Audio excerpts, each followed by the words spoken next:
pertanyaan, apakah karma orang tua itu bisa turun ke anak? Ini adalah hal yang sering dikhawatirkan masyarakat Bapak Ibu ya, karena di zaman dulu ya, banyak orang yang kalau berbuat jahat diingatkan sama barangkali kakek, nenek ya, orang tua sendiri, jangan berbuat jahat, nanti karmanya itu kena ke anak. Sehingga ini sudah menjadi ajaran turun-temurun. Namun malam hari ini akan saya bahas sesuai dengan ajaran Sang Buddha. Bapak Ibu Saudara, karma perbuatan orang tua itu tidak bisa turun ke anak. Orang tua berbuat jahat, berbuah penderitaan. Orang tua berbuat baik, berbuah kebahagiaan. Anak juga sama. Kalau anak itu berbuat jahat, anak itu berbuah penderitaan. Ya. Walaupun karena ayah dan anak, ibu dan anak itu sangat dekat, tentu kalau anak menderita, orang tua ikut menderita. Kalau orang tua menderita, anak ikut menderita. Tetapi penderitaan itu bukanlah buah karma yang berbuah berkenaan dengan perbuatan tersebut. Contoh, kalau misalkan ayahnya seorang rentenir di zaman dulu, kalau sekarang sudah tidak ada mungkin pedalaman-pedalaman masih ada. Rentenir, lintah darat, sehingga orang-orang yang sudah terbelit utang bertahun-tahun bunganya sudah tinggi sekali. Utang awalnya sudah tinggi sekali, tidak sanggup bayar. Akhirnya dia putuskan dengan cara lampau, orang itu kalau tidak mau bayar dihajar. Dihajar masih belum bayar, sita semua barangnya. Sita semua barangnya masih belum bayar, dihajar lagi. Ya. Bahkan saya dengar orang zaman dulu, kalau berjudi kalah tidak mau bayar, wah ganjarannya luar biasa. Ya. Tapi zaman sekarang ya hukum sudah kuat. Ya, tidak bisa seperti zaman-zaman dulu lagi. Bapak Ibu Saudara, kejahatan-kejahatan yang dilakukan orang tua tidak turun ke anak. Nanti keburukan-keburukan itu akan berbuah pada waktunya kepada si pelaku saja. Tapi Bante, kok ada ya Bante? Di masyarakat orang tuanya tidak baik, anaknya seperti ikut sial. Anaknya seperti ikut dampak. Nah, inilah poin sangat penting untuk dhamma pertama malam hari ini yang harus Bapak Ibu bawa pulang. Yaitu biasanya karma lampau orang tua itu dekat dengan karma lampau anak. Karma lampau itu dalam artian di sini adalah yang dilakukan sebelum kelahiran ini. Contoh, kalau seseorang selama hidupnya banyak mencuri, banyak mengambil barang milik orang. Mungkin kalau saya beri contoh begini Bapak Ibu belum kena. Coba Bapak Ibu bayangkan ketika barang Anda hilang. Pasti seumur hidup ini di antara banyak yang hadir pernah yang barangnya itu kerampok, kecopetan, keambil dan yang lainnya. Ya. Saya sendiri Bapak Ibu pernah buka koper barangnya sudah hilang. Ya. Ketika Bapak Ibu barang kita hilang, kita dirugikan, kita kesal, kita marah. Betul Bapak Ibu Saudara? Bagi mereka yang mencuri tentu menanam karma buruk Bapak Ibu. Katakanlah seseorang selama hidupnya banyak mencuri, banyak mencuri, banyak mencuri. Setelah itu meninggal. Karena masih ada karma baik lampau sebelumnya, dia masih terlahir sebagai manusia. Tapi lahir saja Bapak Ibu, ekonominya sulit sekali. Tinggalnya sampai misalkan di pinggir sungai atau kolong jembatan. Pokoknya yang sudah buruk sekali. Lalu berkeluarga, lahirlah 2 anak. Bukankah anak itu juga tinggal di tempat yang buruk, Bapak Ibu? Apakah karena ayahnya dulu pencuri di kehidupan lampau? Kalau seseorang memiliki mata batin, melihat apa yang dilakukan anak yang baru lahir ini sebelum kelahirannya, maka Anda akan menemukan, oh, bayi ini juga dulu adalah pencuri. Jadi ayah itu mendapatkan anak yang karmanya itu dekat, perlakuannya itu dekat. Seseorang Bapak Ibu gampang sekali mendapatkan harta, berjuang 5-6 tahun kemudian menjadi jaya. Lalu dia dapat anak. Bukankah anak itu beruntung sekali? Tidak perlu kerja, sesulit ayahnya, lahir-lahir sudah kaya raya Bapak Ibu. Betul ya? Dunia sungguh tidak adil. Tapi kalau Bapak Ibu punya mata batin, lihat anak ini. Oh, dulu seneng bantu wihara misalkan. Oh, dulu penyokong anak yatim piatu. Oh, dulu kalau ada orang yang kena bencana, desa kena bencana, dia selalu ikut membantu. Bahkan dia pelopor. Dia kumpulin teman-temannya, ayo dana beras, ayo dana selimut. Melakukan perbuatan baik puluhan-puluhan tahun. Lahir saja Bapak Ibu sudah jadi anak orang kaya. Pantas Bapak Ibu? Ya, itu adalah perbuatan masing-masing. Bapak Ibu Saudara, hukum karma adalah barang siapa berbuat baik, berbuah kebahagiaan. Barang siapa berbuat buruk, berbuah penderitaan. Milik masing-masing orang. Karma buruk, karma baik tidak turun ke anak. Oleh karena itu Bapak Ibu Saudara, Bapak Ibu cari orang yang orang tuanya jahat. Mungkin saat ini ada di penjara. Jahat sekali. Mungkin pembunuh dan yang lainnya. Bapak Ibu cari, pasti ada.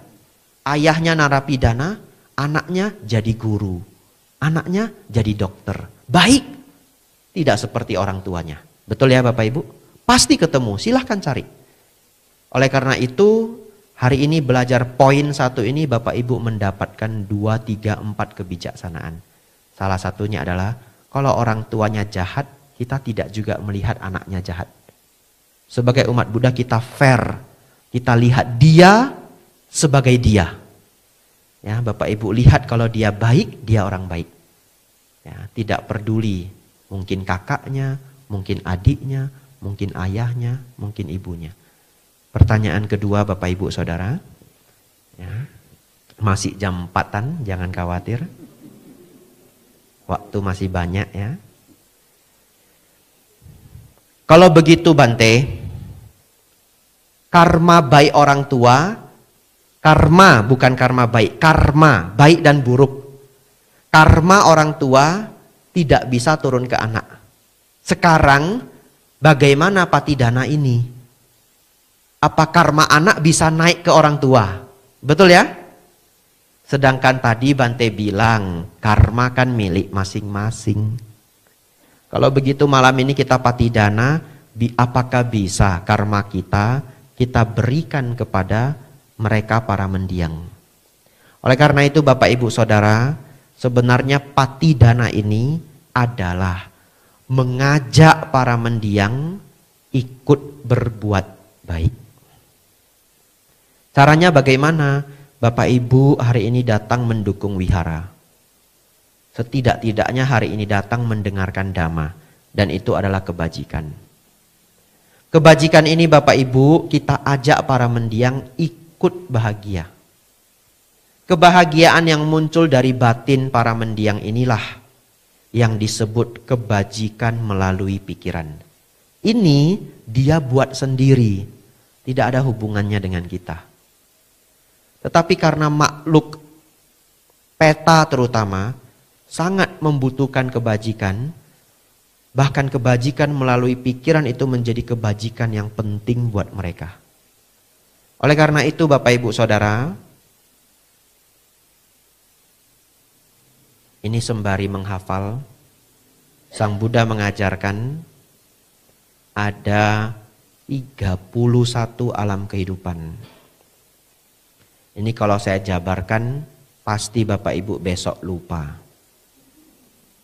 Ya. Tapi tidak apa-apa, nanti ketemu saya jelaskan lagi. 4 alam menderita, 1 alam manusia, 6 tingkat alam dewa, 20 tingkat alam Brahma. 4 alam menderita, neraka, binatang, alam peta atau alam hantu, lalu alam asura. 1 alam manusia, 6 tingkat alam dewa, 20 tingkat alam Brahma. Apa bedanya dewa dengan Brahma, Bante?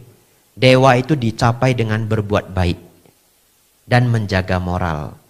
Alam Brahma itu dicapai dengan meditasi. Mereka yang belum bermeditasi paling mentok lahir jadi dewa, tidak bisa lebih. Mereka yang bermeditasi masih bisa naik pangkat, lahir di alam Brahma. Kalau rajin sekali meditasinya mungkin lahir jadi manusia, terus gabung di STI. Ya. Biar segera mencapai tingkat kesucian yang lebih tinggi. Karena di alam manusia ini kebahagiaan penderitaan datang silih berganti. Di alam manusia inilah bisa melihat dhamma dengan sejelas-jelasnya. Ya, Anda kadang-kadang makan enak, bahagia. Kadang-kadang Anda kram perut, betul ya? Itulah manusia. Kadang-kadang jalan-jalan, paginya jalan-jalan bahagia sekali, naik gunung, melihat pantai, melihat gunung, sejuk dan sebagainya. Pulang sampai di penginapan, kram kakinya. Itulah kehidupan. Kebahagiaan, penderitaan datang silih berganti. Bapak, Ibu, Saudara. Oleh karena itu, sesungguhnya yang paling sering meminta bantuan Bapak, Ibu, Saudara untuk diberi pelimpahan jasa adalah makhluk peta. Peta itu artinya yang sudah pulang. Pulang kemana? Pulang ke alam hantu. Tetapi Bapak, Ibu, Saudara, alam itu kan 31. Lucunya umat Buddha itu sangat pesimis. Kalau keluarganya meninggal hari ke-7 meja bunyi sedikit saja, oh paman sudah jadi hantu. Oh bibi sudah jadi hantu. Kursi bergoyang sedikit saja, oh itu almarhum pulang, mendiang pulang. Mungkin sudah terlahir jadi hantu. Pertanyaannya, kalau dia terlahir sebagai dewa, apa ndak boleh pulang? Apakah ada label di pintu itu dewa dilarang masuk? Kalau terlahir sebagai dewa ya tentu juga ingin memberitahu keluarganya. Karena dibuat puja di rumah, dia ingin memberitahu keluarganya, saya pulang. Begitu ya. Tetapi Bapak, Ibu, Saudara, jikalau memang ada para mendiang yang terlahir di alam menderita, bahkan kadang-kadang umat Buddha sampai mendapatkan mimpi, ya, mendapatkan mimpi, diberitahu bahwa di sana sulit, tolong bantu saya. Ini sudah tepat Bapak Ibu membuat kegiatan yang disebut pemberian jasa patidana. Tetapi kita tidak selalu berpikir mereka yang telah mendiang itu lahir sebagai hantu. Tentu semoga mereka sudah terlahir sebagai manusia lagi, bisa terus berlatih belajar dhamma, atau bahkan terlahir sebagai dewa. Ya. Mana tahu nanti pulang dari sini ada yang bermimpi nanti malam. Keluarganya laporan, saya ini dewa ya, saya ini dewa. Kemarin tuh tak goyang-goyang gorden itu supaya kalian ngerti aja ya. Saya ini enggak hantu ya. Ya. Lalu Bapak Ibu nanti lapor ke saya ya. Bapak Ibu Saudara, nomor 3 ternyata tidak sengaja sudah saya jawab. Alam mana saja Bante yang bisa menerima patidana? Ya, patidana yang Bapak Ibu lakukan malam ini bisa diterima oleh mereka yang terlahir di alam peta, alam hantu, ataupun alam dewa. Kalau sudah lahir jadi manusia Bante, tidak bisa lagi. Kalau mereka sudah terlahir di alam manusia pun tidak apa-apa, betul ya? Tidak menerima jasa, tidak apa-apa lagi. Karena sudah terlahir sebagai manusia, tidak datang di sini dia. Jadi untuk menerima patidana itu harus datang di sini. Terus Bante kalau sudah lahir jadi manusia, bagaimana kirim jasa? Ndak perlu, ya. Kirim saja oleh-oleh, ya. Pakai JNE Bapak Ibu Saudara. Kalau jauh Bante FedEx, ya. Ya, saya pembinaan keluar dari Wiara Mendut 1 bulan, 1,5 bulan, pulangnya itu banyak parsel-parsel dana untuk Biku Abijato. Ini sudah terkumpul. Kadang saya tidak tahu isinya apa. Saya buka itu seperti dapat kado Sinterklas Bapak Ibu Saudara. Dari seluruh Indonesia barangnya. Saya buka, oh kaos kaki, ya. Saya buka, oh topi. Emang Bante pakai topi? Ada topinya Biku Bapak Ibu, ya. Tapi hanya boleh dipakai ketika tidak upacara. Topinya itu biasanya rajutan. Kami pakai kalau di tempat yang sangat dingin. Di Indonesia mah ndak usah, ya. Udah terbuka semua masih panas Bapak Ibu Saudara. Ya, tapi ada topi rajutan. Warnanya coklat juga. Bapak Ibu Saudara, para makhluk peta. Peta artinya yang telah berpulang. Ya, bahasa kasarnya hantu, ya. Bahasa yang baik itu peta. Tapi kalau dari awal saya bilang peta, yang dengar di sini mungkin separuh atau sepertiga ndak ngerti. Ya. Ya, peta yang telah pulang, para mendiang. Mereka bisa menerima jasa Bapak Ibu, ya. Kemudian para dewa. Para dewa tidak diberi jasa pun tidak apa-apa. Hidupnya sudah baik. Namun kalau Bapak Ibu ada keluarganya yang sudah terlahir sebagai dewa, lalu Bapak Ibu berbuat jasa, dan dia bisa menjadi sangat senang. Merasa dihargai, merasa diingat, ya, merasa dihormati.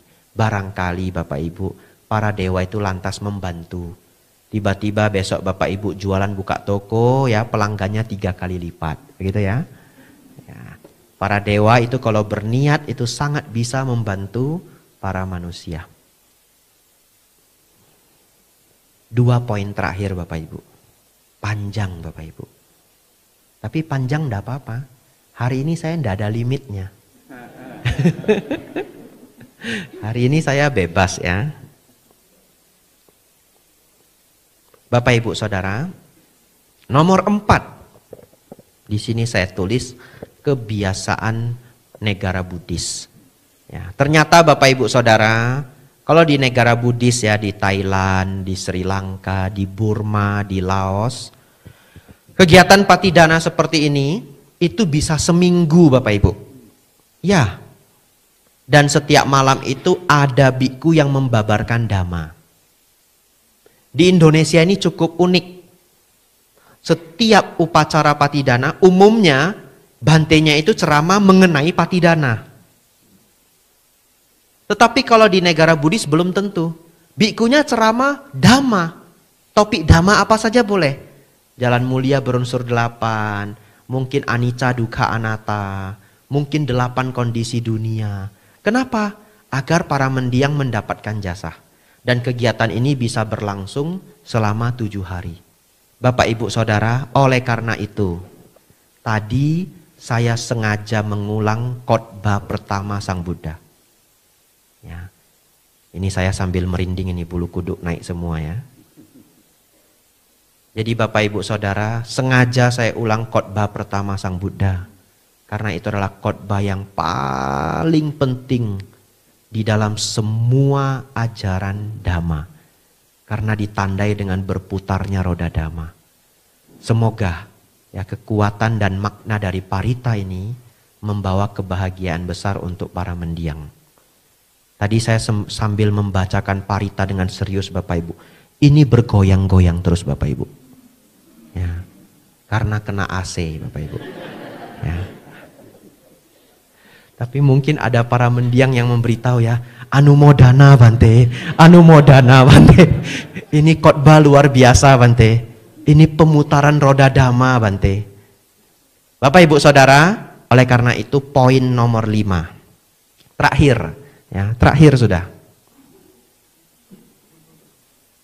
Kita belajar Dhamma yang serius. Bapak Ibu berkonsentrasi. Bagi Bapak Ibu yang jarang mendengarkan Dhamma, pasanglah fokus. Dhamma hari ini berharga. Bagi Bapak Ibu yang sudah sering mendengarkan Dhamma, lebih fokus lagi. Karena Anda lebih gampang mengerti. 4 kebenaran mulia. Bapak Ibu Saudara, Bagi seorang umat Buddha, ada 3 dharma yang tidak boleh nggak ada. Kalau 3 dharma ini belum ada, KTP Anda itu Buddha, tapi Anda belum mengerti ajaran Buddha. Setidaknya 3 ini. Kalau lupa enggak apa-apa. Nanti puter lagi cari di YouTube. Karena ini sering sekali saya ajarkan. Ya, tulis nama saya, Bhikkhu Abhijato. ABHIJATO. Saya jarang mengiklankan diri saya sendiri. Biasanya Bante Utamo, Bante Panyawaro. Tapi kenapa hari ini saya sengaja Bhikkhu Abhijato? Karena saya melihat banyak wajah yang tidak sering mendengarkan Dhamma. Nah, di antara para Bante mungkin ceramah saya itu tidak terlalu berat. Jadi Bapak Ibu yang baru mendengarkan Dhamma nanti bisa mengikuti. Tapi kalau sudah sering nanti pindah. Bante Panyawaro. Sedikit berat. Ya. Mau lebih berat lagi Bante Santacito. Agak berat. Lebih lagi Bante Dhammadiro. Ya, Amsyong. Ya. Ya. Saya saja sebagai bikku dengar 10 menit ulang lagi. Bantenya maksudnya apa? Tapi kalau Bapak Ibu bisa menangkap maknanya sangat luar biasa. Kita kembali Bapak Ibu ya. Bhikkhu Abhijato. ABHIJATO. Cuma di sini saya iklan diri saya sendiri. Sudah bohot ini. Karena saya lihat ini banyak yang belum sering dengar Dhamma. Ya. Saya seminggu khotbah 3-4 kali Bapak Ibu. Jadi saya ada radarnya nih, lihat wajah Bapak Ibu, saya tahu. Ya, yang mana yang sudah sering dengar Dhamma, yang mana yang baru-baru dengar Dhamma. Bapak Ibu Saudara, 3 topik Dhamma harus paham. Nomor 1 dan 2 gampang. Kita ambil nanti yang nomor 3. Nomor 1, tahu baik dan buruk. Ya, leluhur kita dari kita kecil, yang penting jadi orang baik. Yang penting jadi orang baik. Betul ya? Ya, bahkan kita diajarkan yang penting jadi orang baik aja udah luar biasa. Ini udah dapet yang 1 ini. Apa itu baik Bante? Melakukan hal-hal yang bermanfaat bagi diri sendiri, bermanfaat bagi makhluk lain. Tidak merugikan diri sendiri, tidak merugikan makhluk lain. Ini saja. Itu baik. Kalau kita mau ngambil barang bukan punya kita, ada yang dirugikan Bapak Ibu? Ada, stop, selesai. Tidak perlu hafal kitab 500 halaman pun Bapak Ibu hafal ini saja. Bermanfaat bagi diri sendiri, bermanfaat bagi orang lain. Tidak merugikan diri sendiri, tidak merugikan orang lain. Baik sudah. Bante, saya marah Bante. Dia jahat sekali dengan saya marah Bante. Ya marah, apa boleh buat? Namanya manusia bisa marah. Boleh enggak Bante? Saya bakar aja semua dokumennya Bante. Biar dia nggak bisa kerja. Biar dia dipecat. Ada nggak yang dirugikan Bapak Ibu? Ada. Itu sudah buruk. Buruk itu merugikan diri sendiri, merugikan makhluk lain. Jadi bagaimana Bante? Saya sudah marah Bante. Saya sudah tidak tahan. Hafal mantra ini. Walaupun marah dan benci, jangan mengharap orang lain celaka. Walaupun marah dan benci, jangan mengharap orang lain celaka. Terus bagaimana Bante? Curhat saja. Sama suaminya, sama istrinya, sama anaknya, sama teman baik. Dia itu ya, pengen saya kucel-kucel gitu ya. Tapi kan enggak Anda kucel, betul ya? Curhat saja, curhat saja. Kalau belum bijaksana, kalau sudah bijaksana, nafas masuk, nafas keluar, marahnya hilang. Besok kumat lagi. Ingat Bapak Ibu Saudara, jangan karena marah dan benci mengharap orang lain celaka. Bante, suami saya nggak mau dengerin saya Bante. Istri saya nggak mau dengerin saya. Anak saya nggak mau Bante. Saya nggak punya teman Bante.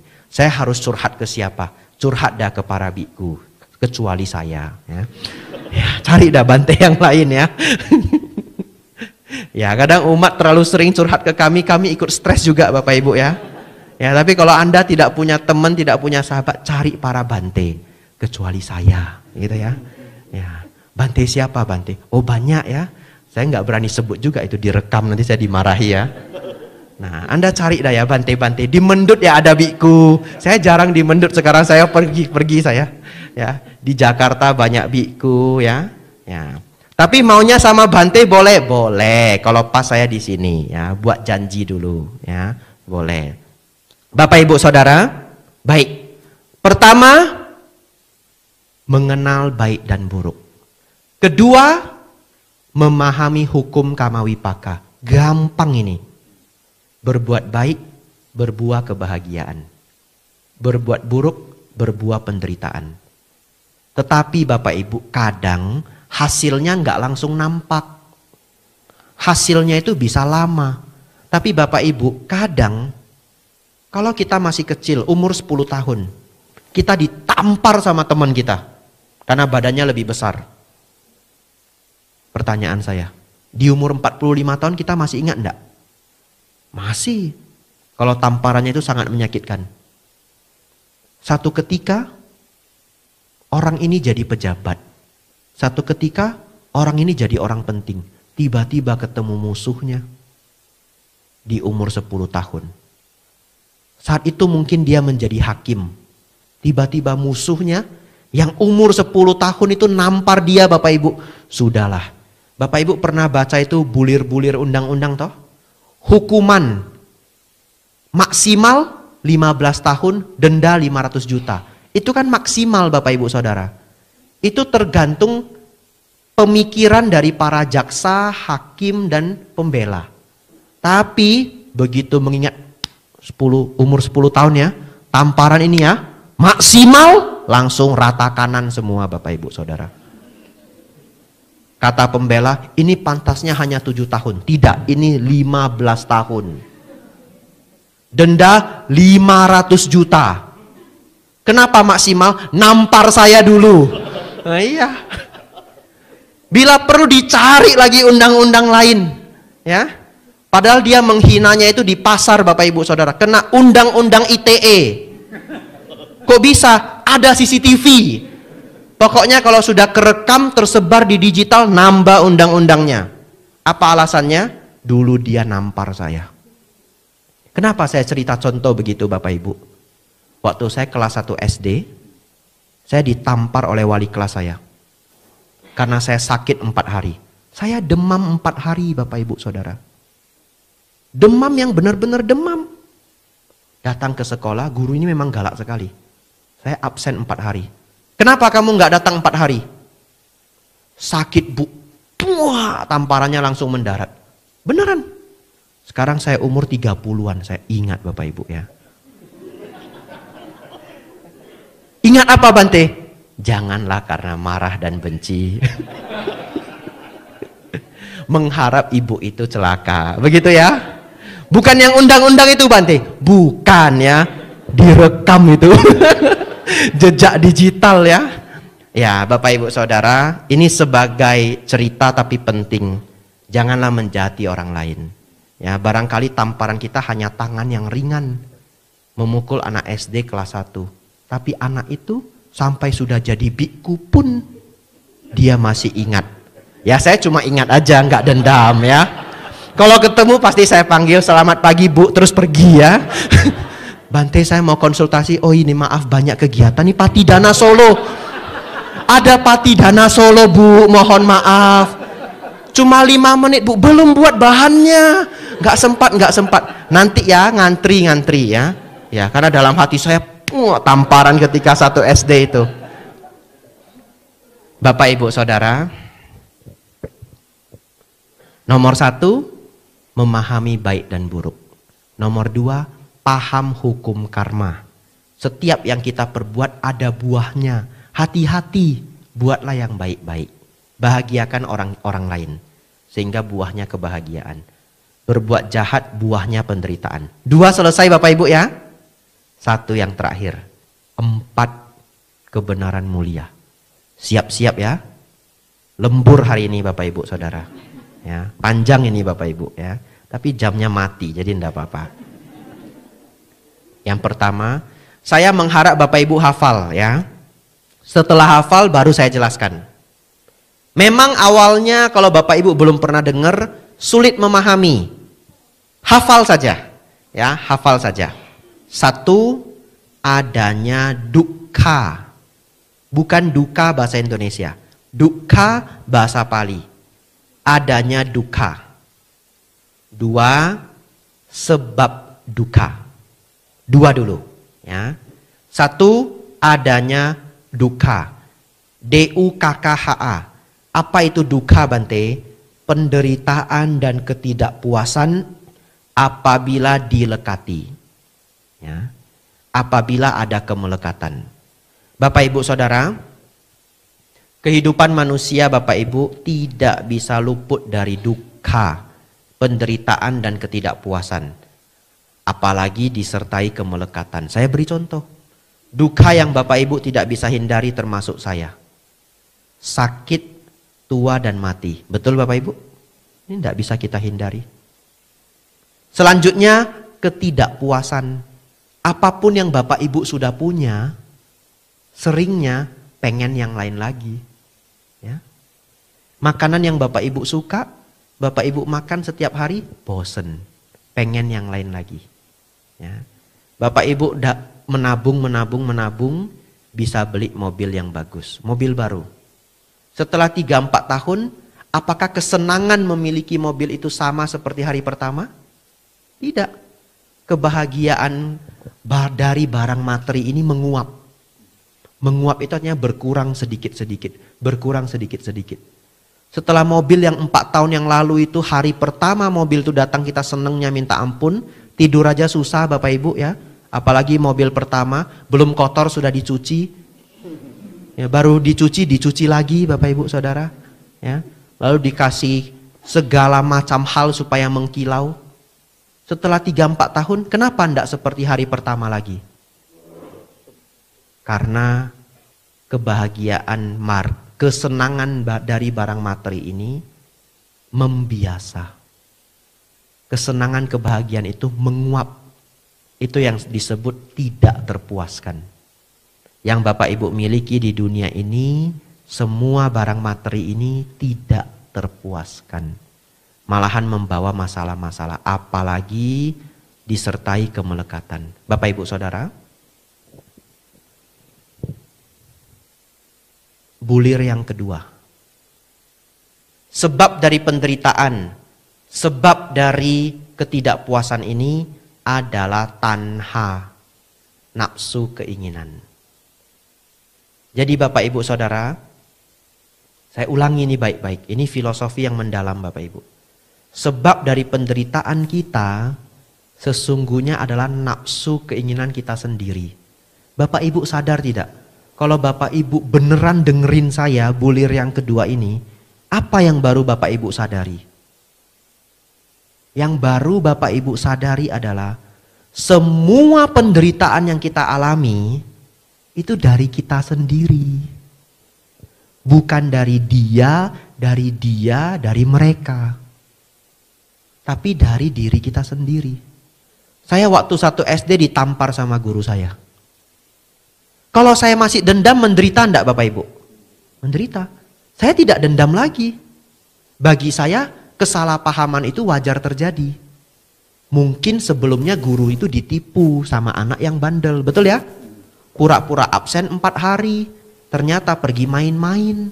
Lalu ketika ditanya alasannya sakit. Getah dari keburukan anak itu jatuh ke saya.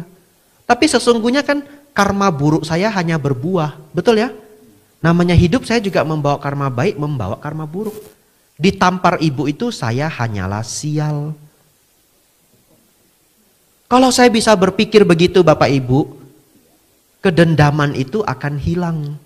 Kemarahan itu akan berkurang setidak-tidaknya 80%. 20% Bante masih ingat. Misalkan ya. Ya tentulah kalau belum mencapai tingkat arahat, kalau Bapak Ibu dijahati ya masih ingat ya. Ada loh saya ketemu umat Bapak Ibu Saudara. Dia cerita curhat ke saya. Saya nggak dendam Bante, saya itu orangnya nggak dendam lagi, cuma masih ingat gitu. Ya saya pikir ya masih ingat itu ya levelnya lebih rendah. Bapak Ibu Saudara, Begitu kita paham, ternyata segala bentuk penderitaan, segala bentuk ketidakpuasan, itu dari nafsu keinginan kita sendiri. Dari kemelekatan kita sendiri. Maka kita mulai menyadari, bukan yang di luar yang membuat kita sengsara. Pikiran kita yang buat kita sengsara. Ini ada topiknya banyak, tapi tidak bisa saya berikan semuanya malam hari ini. Nanti Bapak Ibu juga sulit menerima kalau dharmanya terlalu banyak. Nanti Bapak Ibu pulang lanjutkan dengar dhamma sendiri. Bante Utamo, Bante Panyawaro. Ya, Bapak Ibu Saudara, ada satu hal mengenai kemelekatannya. Ini adalah khas ajaran Sang Buddha. Kalau kita memahami tentang kemelekatan ini, sangat membantu kehidupan. Pertanyaan saya Bapak Ibu, kalau di tempat Bapak Ibu bekerja, atau kalau Bapak Ibu di sini saudara-saudari ada yang masih kuliah, kalau di tempat kerja, tempat kuliah kita, ada teman, ada kolega yang kita itu tidak akrab, cuma pernah lihat wajahnya atau sekedar tahu namanya. Ya, karena kalau kita bekerja di perusahaan besar, mungkin karyawannya 1000, mungkin 5000. Kita ketemu tapi kita tidak kenal. Di sekolah juga sama, di perkuliahan juga sama. Satu ketika kita mendengar kabar dia meninggal Bapak Ibu Saudara. Apakah kita bersedih? Biasanya kita ikut berempati, tapi tidak sampai sedih karena tidak kenal sama sekali. Betul ya? Cuma sekedar tahu nama. Apalagi kalau tidak tahu nama. Kalau tahu nama kadang-kadang kita masih prihatin, kasihan ya, masih muda. Tapi Bapak Ibu Saudara, kalau itu teman kita sendiri, sudah bergaul 10 tahun terus meninggal, orangnya baik, selalu menemani kita. Apakah kita sedih Bapak Ibu Saudara? Sangat sedih. Apa yang membedakan kedua orang itu? Bukankah memang manusia bisa meninggal? Bukankah wajar saja kalau manusia itu mati? Yang membedakan adalah kalau kita kenal, kita melekat. Kalau kita melekat, kita akan sedih. Kalau pasangan hidup Bapak Ibu semakin sayang, ketika berpisah semakin sedih. Kalau tidak sayang, Bante ditanya-tanya kapan kamu mati. Apa yang membedakan? Kemelekatan. Itulah bagian dari nafsu keinginan. Ya. Apa hubungannya Bante kemelekatan dengan nafsu keinginan? Ya, kemelekatan itu nafsu keinginan. Ingin selalu bersama. Ingin selalu bertemu. Terus bagaimana Bante? Ya wajar. Kalau hidup bersama kan jadi sayang, kan wajar Bante. Ya. Inilah dharma Bapak Ibu. Sang Buddha mengajarkan kita, tetaplah sayang. Tetaplah memberikan cinta kasih.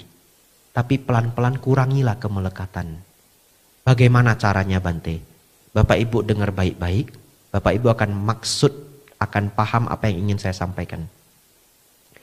Ada seorang anak melekat dengan orang tuanya. Katakanlah ayah atau ibu. Seorang anak melekat dengan ibunya tapi tidak sayang. Anak yang kedua sayang dengan ibunya tapi tidak melekat.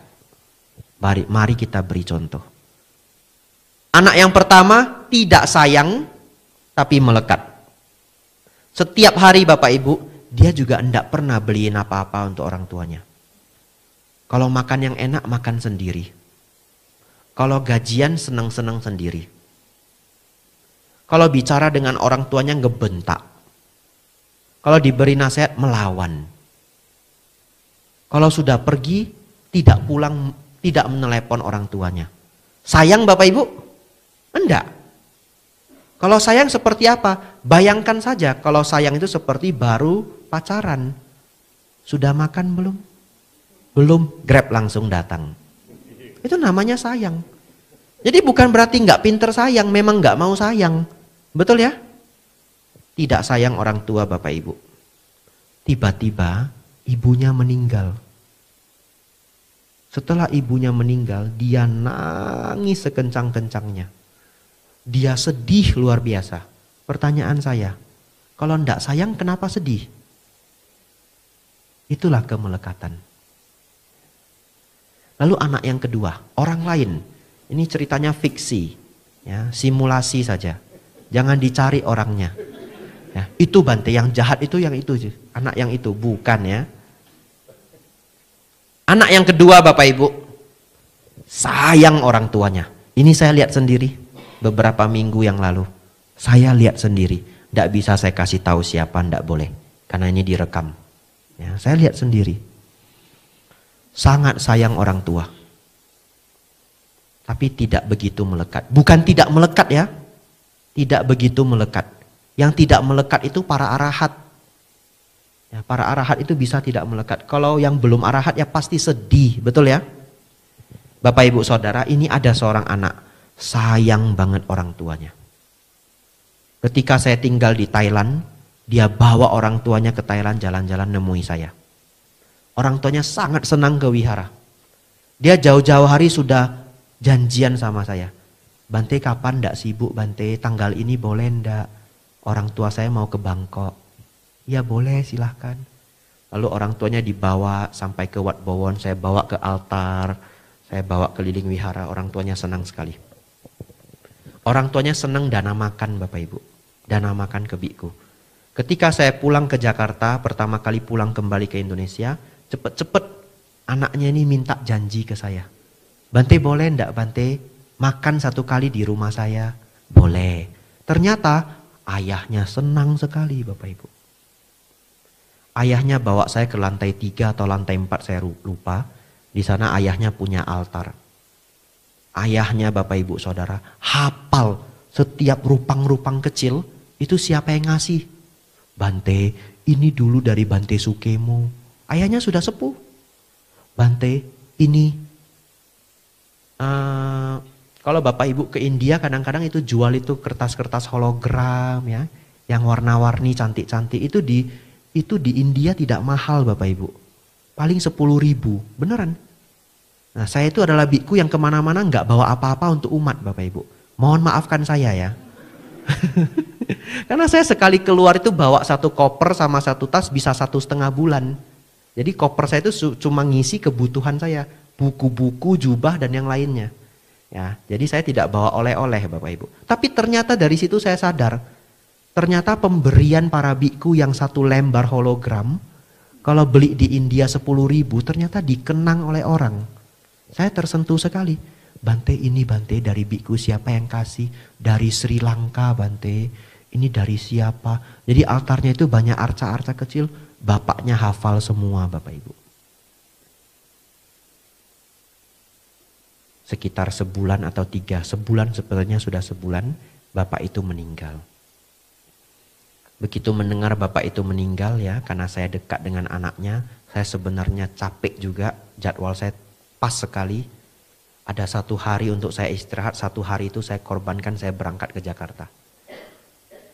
Dan kebetulan waktu itu para biku STI semuanya sedang sibuk sekali pembentukan SIMA di Jakarta. Akhirnya yang hadir itu hanya saya dengan 1 biku yang baru ditabis. Untung saya hadir. Ya, hari pertama masih dapat 2 biku. Tapi besoknya banyak biku yang datang. Karena bapak ini banyak jasa untuk wihara-wihara di Indonesia. Bapak Ibu tahu, 1 keluarga itu kelihatan benar-benar biasa-biasa saja. Kehilangan seorang ayah yang sangat dicintai. Beneran kelihatan biasa-biasa saja. Apakah tidak sedih Bante? Pasti sedih. Tetapi kalau sedih tidak tertahankan itu kan nggak bisa disimpan, betul ya?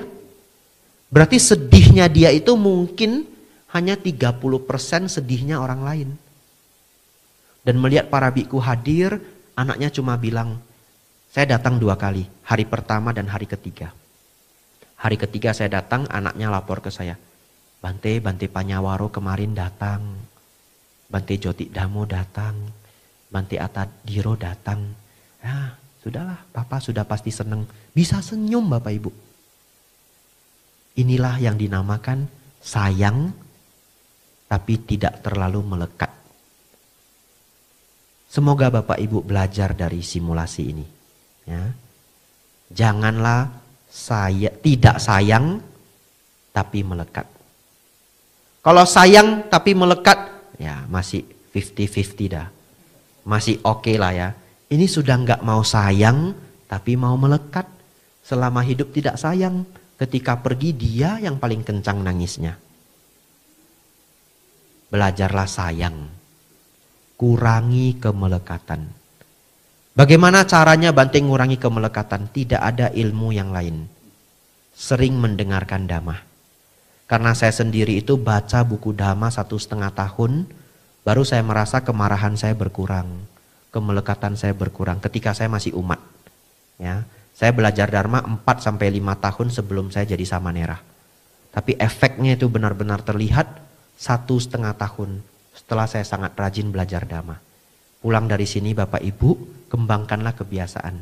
Dengarlah dhamma seminggu sekali, seminggu 2 kali. Bapak Ibu Saudara, yang pertama ada duka. Yang kedua, sebab duka adalah nafsu keinginan. Yang mana nanti bisa berkembang jadi kemelekatan. Yang ketiga, kalau nafsu keinginan lenyap, penderitaan lenyap. Betul ya? Karena sebabnya adalah nafsu keinginan. Buktinya, kalau kemelekatan berkurang, sedih berkurang. Betul ya? Jadi kalau nafsu keinginan berkurang, penderitaan berkurang. Jadi yang ketiga ini disebut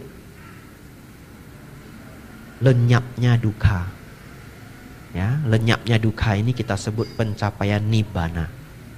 Tapi ini adalah keadaan di mana nafsu keinginan menjadi lenyap. Yang keempat Bapak Ibu, jalan mulia berunsur 8. Yang disebut jalan lenyapnya duka. Saya ulang agar Bapak Ibu hafal. Nomor 1, adanya duka. Nomor 2, sebab duka adalah tanha, nafsu keinginan dan kemelekatan. Nomor 3, lenyapnya duka. Kalau tanha nafsu keinginan lenyap, penderitaan juga lenyap. Nomor 4, jalan menuju lenyapnya duka. Bapak Ibu Saudara, biasanya saya mengajar jalan mulia berunsur 8 ini, jalan menuju lenyapnya duka ini 1,5 jam. Bagaimana hari ini Bapak Ibu Saudara? Ya, waktu kita tinggal sedikit ya. Walaupun jamnya error ya, itu masih jalan dia. Mungkin saya sebut jamnya mati, jadi jalan Bapak Ibu, coba lihat. Tapi jamnya error ya. Ada jam di tempat lainnya. Biasanya ada 2-3 jam. Ya enggak apa-apa. Saya akan menjelaskan jalan mulia berunsur 8 ini mudah-mudahan 7-8 menit selesai. Ya, lalu Dhamma Desana malam hari ini selesai. Bapak Ibu Saudara, jalan mulia berunsur 8 ini adalah membenarkan dulu, membaikkan dulu cara hidup kita. Dimulai dari memiliki pandangan benar. Bagaimana Bante memiliki pandangan benar? Yang 3 tadi. Memahami baik dan buruk, memahami hukum kamawipaka, memahami 4 kebenaran mulia. Ini disebut pandangan benar. Kalau pandangan sudah benar, pikiran menjadi benar. Ucapan menjadi benar. Perbuatan menjadi benar. Nomor 3 itu ucapan benar. Saya kasih contoh. Kalau Bapak Ibu benar-benar mau mengamalkan ajaran Sang Buddha. Satu ketika kita kepengen atau sudah muncul di pikiran. Ingin mengucapkan kalimat yang kasar sekali. Supaya orang ini sakit hati. Tapi kita kembali ke pandangan benar. Memahami baik dan buruk. Kita tahu kalimat yang kasar ini buruk. Betul ya Bapak Ibu ya? Anda lontarkan itu memang puas. Tapi ingat.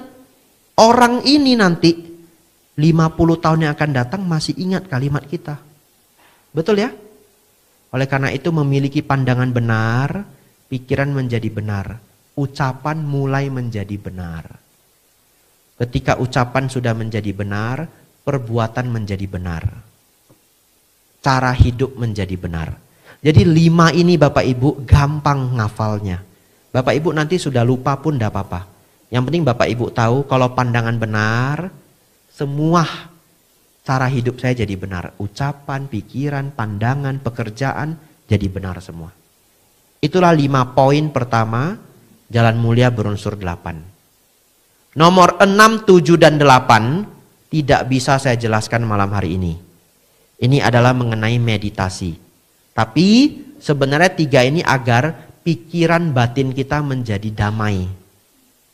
Kalau Bapak Ibu punya batin yang damai, maka kemarahan berkurang. Kalau kemarahan kita berkurang, semua juga menjadi baik. Kadang-kadang orang itu bukan gak mau berucap baik, mau, tapi sudah marah. Betul ya?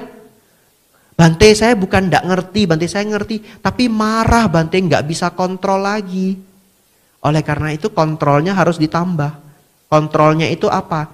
Inilah 6, 7, 8. Nomor 6 apa? Usaha benar. Pikiran buruk yang belum muncul diusahakan tidak muncul. Pikiran buruk yang sudah muncul dilenyapkan. Pikiran baik yang belum muncul diusahakan agar muncul. Pikiran baik yang sudah ada dikembangkan. Intinya yang buruk dibuang, yang baik dikembangkan. Apa itu maksudnya Bante pikiran buruk dibuang? Tadi saya kecil ditampar sama guru saya. Dendam itu harus dibuang. Mungkin beliau salah paham. Ya sudahlah. Jadi guru juga nggak gampang, betul ya? Jadi guru itu stres loh. Gaji kecil, pekerjaan banyak, anak-anak bandel. Wajar dah. Nah pemikiran ini kan membuang pikiran buruk saya, betul ya?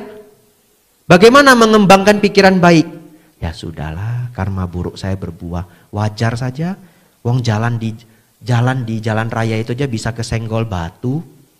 Bisa juga jatuh, betul ya? Ya, guru saya itu hanya seperti batu, misalkan ya. Saya hanya kesenggol pas dia lagi ada masalah mungkin, pas dia salah paham mungkin. Kembangkan pikiran baik. Ya. Jangan marah, jangan marah, jangan marah. Setelah itu Bapak Ibu, perhatian benar. Memperhatikan sesuai dhamma. Kalau Bapak Ibu sudah sering mendengarkan dhamma, nanti perhatian benar ini muncul sendiri. Tidak perlu khawatir. Jadi tidak saya jelaskan lagi malam hari ini. Yang 8, meditasi benar. Ya. Bagaimana meditasi benar Bante? Nanti ikut kelas meditasi di wihara ini. Setiap hari Selasa ya, Pak Bekti ya. Jumat. Rebu Jumat ya. Gurunya salah satunya Romo Joni. Ya. Nanti daftar Bapak Ibu ya. Ikut latihan meditasi. Itu nomor 8-nya. Nggak bisa saya uraikan hari ini. Terlalu panjang. Hari ini saya mengajar dhamma paling komplit.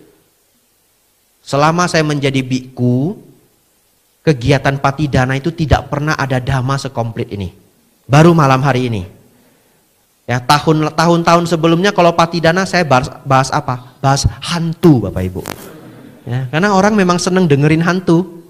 Ya, tapi karena saya yakin umat Buddha di Solo itu senang mendengarkan dhamma, saya berani ngangkat topik dhamma yang agak tinggi. Kalau di provinsi lain Bapak Ibu ini sudah tidur semua. Beneran ya. Di Solo ini paling luar biasa. Bapak Ibu mendengarkan sampai benar-benar habis. Itulah 4 kebenaran mulia Bapak Ibu. Mari Bapak Ibu boleh memejamkan mata. Saya ulang pelan-pelan lalu kita tutup. Fondasi bagi kita umat Buddha adalah 3 hal. Memahami baik dan memahami buruk. Yang buruk adalah yang merugikan diri sendiri dan merugikan makhluk lain. Yang baik adalah yang membawa manfaat dan tidak merugikan. Setelah itu umat Buddha perlu memahami hukum kamawipaka. Berbuat baik berbuah kebahagiaan. Berbuat buruk, berbuat jahat, berbuah penderitaan. Oleh karena itu Bapak Ibu, janganlah berbuat jahat.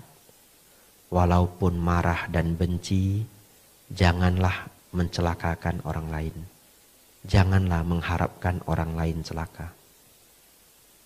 Setelah itu kita umat Buddha mengembangkan pemahaman 4 kebenaran mulia.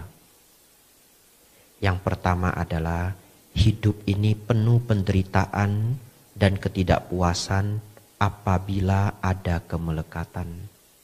Hidup diwarnai oleh duka. Yang kedua, sebab duka adalah nafsu keinginan yang disebut tanha. Yang ketiga, ada keadaan lenyapnya penderitaan. Tanha lenyap, duka pun lenyap, yang kita sebut dengan pencapaian nibbana atau pencapaian arahat. Yang keempat, jalan menuju lenyapnya duka. Sang Buddha mengajarkan kita 8 hal untuk dikembangkan.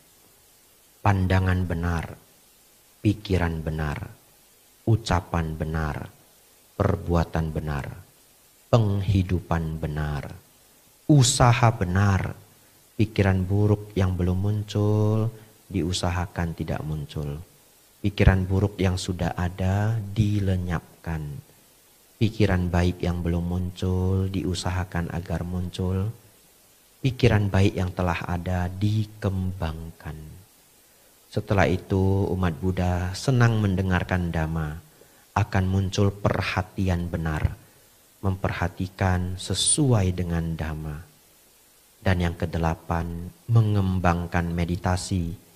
Agar pikiran menjadi damai, kemarahan berkurang, keserakahan berkurang, kesombongan berkurang.